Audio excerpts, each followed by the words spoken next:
Yo, magandang araw. Tara, lutuin natin yung isda. Ito yung isdang pinost ko kung anong masarap na luto dito. So, hinati ko siya sa tatlo. Kasi malaki yun, hindi natin mauubos. Then, nagbasa-basa tayo ng comment at ang sabi, paksiw sa gata or ginataang isda. So, itong isda na to, tambakol pala to. Akala ko tulingan. So, ito nga pala yung mga ingredients natin. Meron tayong bawang, sibuyas, luya, kamatis. At itong gulay na to, na-search ko na kung anong gulay to. At yung gulay na to ay choy sum. Then, meron tayong ginataan, agata. Meron tayong asin at paminta. At yung pampalasa nating magic sarap.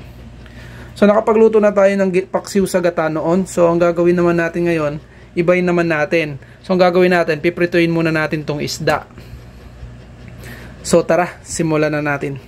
Una natin gawin, iprito muna natin yung mga isda.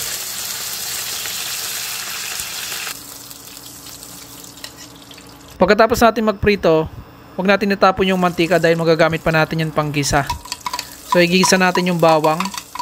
Pagkatapos natin maggisa yung bawang, isunod na natin yung luya. Then, isang kutsa lang natin yan. Pagkatapos, isunod na natin yung sibuyas. Ganun lang ulit.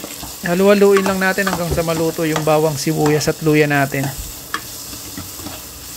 Then once na maluto na yung bawang, sibuyas, luya natin, ilagay na natin yung kamatis. Then halu-haluin ulit. Pag medyo luto na, ilagay na natin yung gata.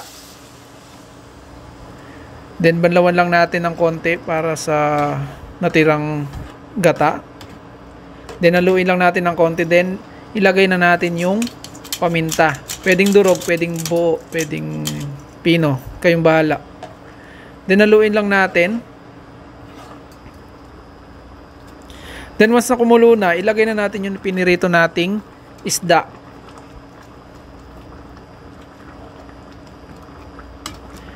Lubog-lubog lang natin yan. Pagkatapos isunod na natin yung gulay natin, yung choy sum.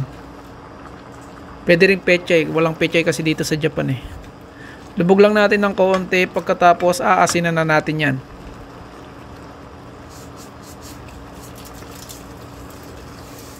Pagkatapos natin malagyan ng asin, isunod na natin yung magic sarap. Then, halu-haluin lang natin. So, ganito yung tamang paghalo dyan para hindi madurog yung isda natin. No? Parang nilulubog-lubog lang natin or binabanlawan lang natin sa sabaw yung nilagay nating pampalasa. Then, isunod na rin natin yung sili. Hindi ko pala nasabi yan kanina.